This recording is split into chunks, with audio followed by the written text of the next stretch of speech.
I am Mrs. Vaishali Samant. I invite you all to Saraswati tutorials. If you like my video, please share and subscribe it and like it also. Today I will start complex numbers, part 1, complex numbers and quadratic equations. First I will give you some notations. N is equals to n. This script n is a set of all natural numbers. In that 1, 2, 3, etc. will come. This is a set.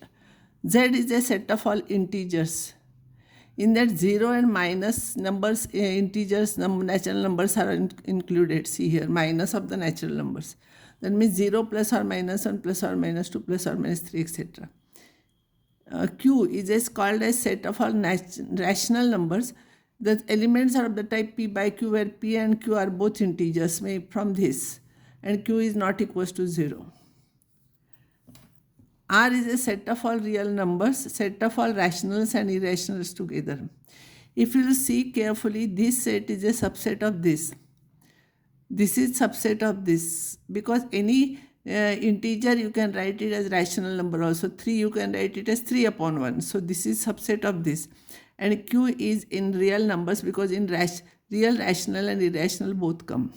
So if you draw a diagram, N is inside, Z is above that, N is a subset of Z, Z is a subset of Q, Q is a subset of R. Till 10 standard, all number system, in number system we have studied up to real numbers. Now in 11th standard we will have to go beyond this. So beyond this there are complex numbers. Above real numbers there are complex numbers. So beyond R, that is real numbers, that is greater than R, there is a set of all complex numbers. First I will define imaginary number. Imaginary number means what? First we define square root of minus 1 as I. This is I, small I. Square root of minus 1 is denoted as I. It is called as an imaginary number. For example, 2i, square root of minus 7. Square root of minus 7 means square root of a negative number is an imaginary number. It's because see, if I'll take square root of minus 1 is equals to x, x square will be equals to minus 1. So if we'll try to solve, we cannot find out any value of x such that, see here, I will explain you. If square root of minus 1, I will write it as x, then x square will become minus 1. Actually, in real number system, we cannot find out x whose square is negative, because square is always positive, we suppose. So it is not possible, and that's why it is called as imaginary number. This is imaginary number. 4 by 3 into I, these are all imaginary numbers. Now important note, I square is square root of minus 1 whole square, it is minus 1.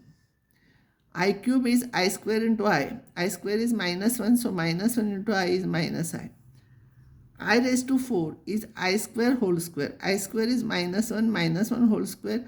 Minus 1, if you multiply 2 times, it will be 1. So you remember I square is minus 1, I cube is minus I, and I raised to 4 is 1. Next one, I raised to 5 is equals to I raised to 4 into I. That is equals to I raised to 4 is 1. That's why this will be I. Similarly, you can find out I raised to 6, I raised to 7, etc. One interesting thing I will tell you, that is there is a rule that root A into root B is equals to root AB only if at least one of the A and B is positive. If at least one of these number is positive, then only we can take square root common. That rule is there. See here, because I square, if I will take, it will be I into I. If I'll take square root of minus 1 and into square root of minus 1, if I don't know this rule, I would have done it as square root of minus 1 into minus 1. That is square root of 1. That will be plus or minus 1.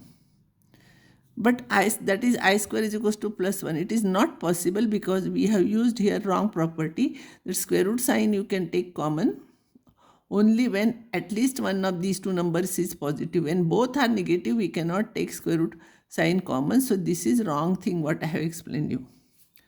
Now I'll take some problems. Minus 5i into 1 upon 8i.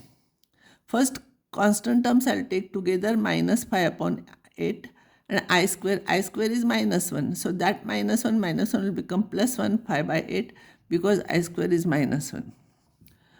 Now minus I into 2I into minus 1 by 8I cube.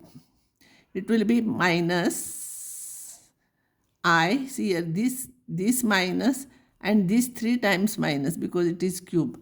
This minus and this 3 times minus, it will become 4 times minus, so it will be positive. Then 2 into 1 upon 8 cube, and I raised to 1, 2 and 3. So 1 plus 1 plus 3, it will be 5. So it will be 2 into 1 upon 8 into 8 into 8 I raised to 5. Simple algebra. So this, if you will simplify, it will be 1 upon 256, and I raised to 5, as you know, it is I raised to 4 into I raised to 4 is 1. So answer is this. Now, what I told you, it is imaginary number. I'll tell you complex number means what. A number of the type a plus ib, where a and b are real numbers, is called a complex number and is denoted by z. Means we denote complex numbers as z1, z2, z3, etc. And set of all complex numbers is denoted by c. This is c, script c. Some people, they denote like this also. A is called real part of z. A is called, see here, this A is called real part of z, and B is called imaginary part of z. B is called imaginary part. So here real part we denote in short REZ, and imaginary IMZ. But one thing you remember, always students are making mistake here. Imaginary part they write I and B both. No. Imaginary part is coefficient of I. I we are not writing. The imaginary part we are not writing I there. So this B only. I'll take some examples. Z is equals to 2 plus 3I. Then real part is 2 and imaginary part is 3 of Z. Z is 2 minus I. Real part is Z and imaginary part is minus. Imaginary Z is minus 1. Z is equals to 4. That I'll write is 4 plus 0I. So real part is 4, imaginary part is 0. So every real number we can write it as a complex number. See here, every real number is a complex number. Important thing, you should know it. Z is equals to minus I. I'll write it as 0 plus minus 1 into I. So real part is 0, imaginary part is minus 1. Now how in real numbers we are adding two numbers, addition, subtraction, multiplication, division, all things are there. That this is called as algebra of real numbers. Similarly, there is algebra of complex numbers. How we add two complex numbers, addition of complex numbers. If Z1 is A plus IB and Z2 is C plus ID, where Z1 and Z2 are complex numbers, then summation we take it as this plus this. So when we write real part, we write together, and I into bracket we write together. Similarly here, example if I'll take, this is the how we are adding. I told you method. Here 2 plus 3I plus 4 minus 2I. So here 4 plus 2, 2 plus 4 I will add. I into bracket 3 minus 2. So it will become 6 plus I. This will be 1 plus I plus 0 plus 4I will be this plus this is 1 and this plus this is 5, 5I. Now properties of addition. Nobody will ask you proof, but you should know what are the properties and how they are denoted. Let Z1, Z2, Z3 be the complex numbers. If Z1 and Z2 belong to C, then Z1 plus Z2 also belongs to C. See, if you take two complex numbers, if its addition also becomes a complex number. So this is called as closure law. And Z1 plus Z2 is equals to Z2 plus Z1. This is called as commutative law. They commute with each other. And if three complex numbers are there, we can interchange brackets here for addition. Means Z1 plus Z2 you do first, then add Z3. Or you add first Z2 plus Z3 and then add Z1. It is same. This is called as associative law. Existence of an identity, additive identity. There exists a number 0 that is called as, that is 0 plus 0I. Again it is a complex number because it is of the type A plus IB. Such that if you add this 0 to any number, this 0, it will be by property of the addition.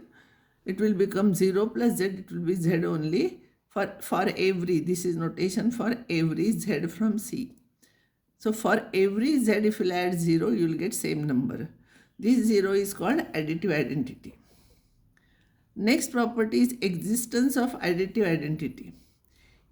To every complex number z, a plus ib, there is a number minus z. You attach negative sign, minus a minus b, such that z plus minus z. If you add this and this here, a gets cancelled, b cancelled, so you will get 0 plus 0 I only you will get.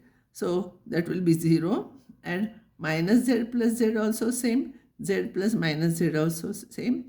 So this is called as additive inverse. So here minus z is additive inverse of z.